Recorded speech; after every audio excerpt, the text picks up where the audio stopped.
Hello again. Whenever anybody says anything about Ukraine and the Nazis, they are swiftly shouted down by those who support the war against Russia.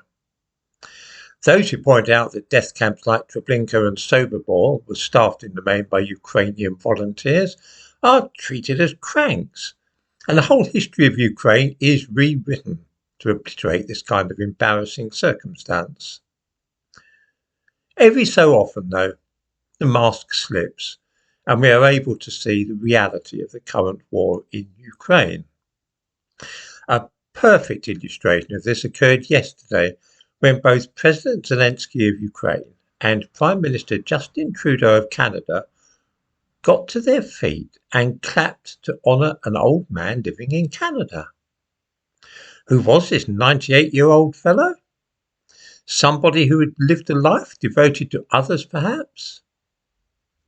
A man worthy of such a standing ovation in Canada's Parliament, which brought all the members to their feet, clapping like mad? Who could it be?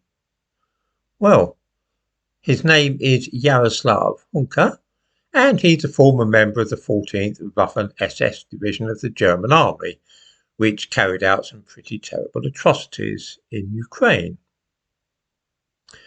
Why such a man was even allowed into the Canadian Parliament is something of a mystery, but he had actually been invited there by the Speaker of the House.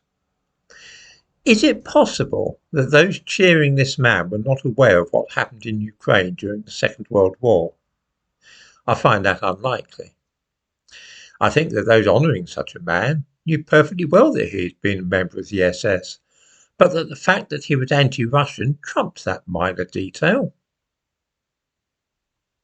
Many Ukrainians and Polish people joined the German army at that time, and not a few of them served in the SS. The thumbnail to this video shows a march held in Kiev on April 28, 2021, less than a year before the Russian invasion. It shows men openly marching through the streets with banners bearing the crest the 14th Ukrainian SS Division. I wonder if any viewers find that odd or disturbing. We'll ask you now to imagine what we would think if a march took place through London and the marchers were carrying flags and banners with the symbols of the SS on them. Would the British Parliament give a standing ovation to such people who commemorated the SS in that way? One suspects that they would not. Indeed, a march through London by hundreds of men displaying SS symbols would be denounced as the action of neo-Nazis, wouldn't it? Yet the same thing in Kiev is apparently fine, and more than fine.